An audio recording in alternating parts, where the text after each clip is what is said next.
Okay, right now we're gonna do a roof repair on this place. They got a couple shingles missing, broken tabs. This is a 3-tab shingle, so we're gonna go replace a couple shingles for these fellas. Okay, here we have a shingle tab that's broken up. Now this will happen in higher winds. These 3-tab shingles, they're inexpensive, but they do have a lower wind resistance rating. Any time that you have your shingle tab that is blown up like that, a third of the time you're going to have a seam where two shingles come together in the middle there, and you can see the light brown there. That's actually 7/16 Aspenite or 7/16 wafer board. Common underlay or the roof deck generally is either 3/8 spruce, 1/2 inch spruce, or 7/16 wafer board. So here we go. We've got this shingle. We want to find out where the shingle ends. So we'll just pry that up with a pry bar, and slowly, because it's kind of cold out, you find that that's the end of the shingle right there. So what we're going to do is we're going to go along and pry the row up above so we can get that shingle out. And we're going to pry the shingle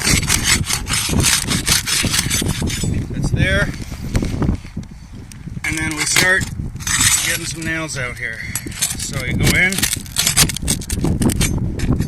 I get under, pry up a little bit, push the shingle down, pop your nail out.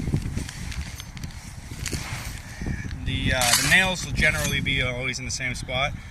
There's a manufacturer's recommended method of installation. Generally they're going to be right above this seam here. So you pull up your shingle here nice and slow, because it is cold, they do get brittle. Pop your nail up, push your shingle down, pop your nail out. Okay, so we've got the nails out of this row, but when the shingle goes down, you not only have the shingles that are held down by nails, you also have the tar strips that seal them. That's why we have to break that seal. Now this shingle that we're taking out is going to be nailed here along this row, right below the bottom of the next row up, but it will also be hitting this nail too, so we want to clear that out. Yeah? Okay, so we're going to lift this shingle up, get these nails out of here, lift nail up, push the shingle down.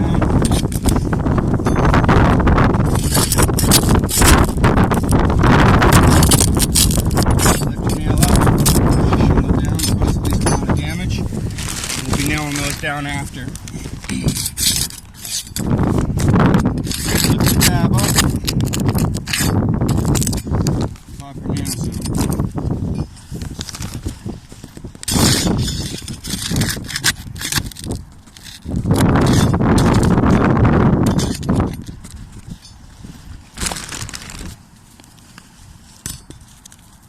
We should be pretty loose there now, because we've taken the nails out of here. 1, 2, 3, 4.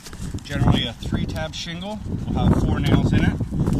And then we also take the row out for the nails of the shingle above. And there we have our broken 3-tab shingle. Okay, this is the closest color match I can find here. You're going to have a slight discoloration between all the different shingle companies, all the different shingle manufacturers. So you can slide that in. It's easy. I'm going to line up here at the base of your tabs. You want to have this one equivalent to this one. Base of your tab, that one equivalent to that one. So keep that in place. I'm using a roofer's hatchet, 1 1/4 inch roofing nail, 1 1/4 inch long, big wide head on top. So you're going to slightly lift that up a little bit. You're going to tap your nails in. Try not to damage anything else. Curl that up a little bit. It is cold, that's why we're doing it slow. There we go.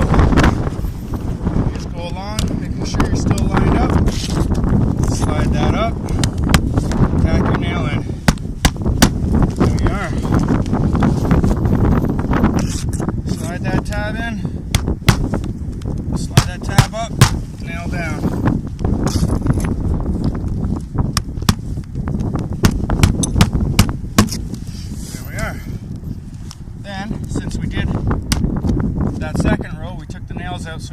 slide this shingle in, I'm going to have to put those nails back in. So,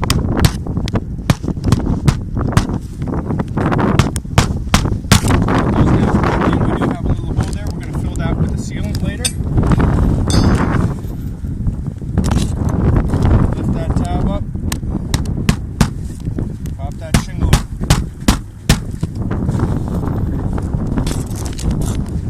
Now here we have one shingle and the next shingle, so we're going to have two nails under that one tab.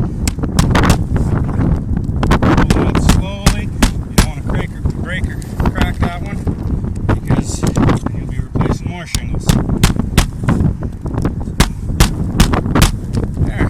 Now we've got all our nails in. Although this is up a little bit, we're going to put a sealant in and push that down. You can, if it's pretty cold, you can use a heat gun.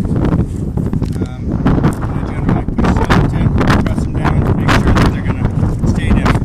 In the summertime, this tar strip along the bottom will seal those shingles together. But in the wintertime, that's generally not going to happen. And if there's no sealant or nothing holding it down, no adhesive or anything, the wind will catch that little bit, pull it up, and blow that tab right off, and you'll be up here again. Okay, so we've got some sealant here. This is made by LePage, same company that's going to make your PL construction adhesive. Got a pretty good quality stuff. You want to store this inside for at least 24 hours before use. There's a bunch of different things you can use, but this is one of the common things I use. You want to put a dab in each corner. That's what I generally do, and you want to fill any crack that you've, or any hole that a nail used to be in. So you slowly lift up your tab again there. And this is generally just for cold weather application, because these aren't going to seal unless you've got some sort of a sealant on there. Put something in the middle there. Keep that guy down.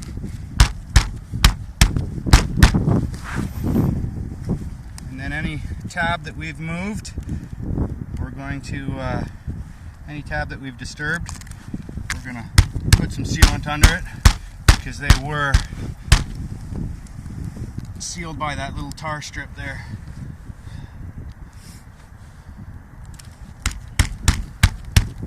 So we can lift that up, and any other places where there were nails, where there was a small hole, we'll fill those also.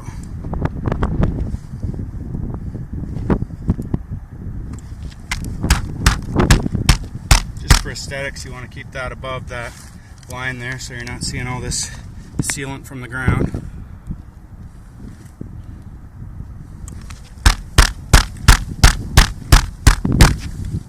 And we can just tell which ones we've disturbed. That one's has sealed that tar strip there. This one has not. We've got a couple holes there from nails previous. Seal that down and just go along that row. 1, 2, 3.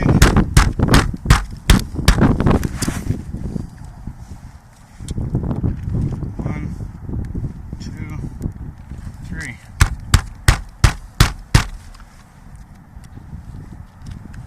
So we haven't disturbed that guy there. We have touched this corner though at some point. So seal that down again. A couple of those are loose. We can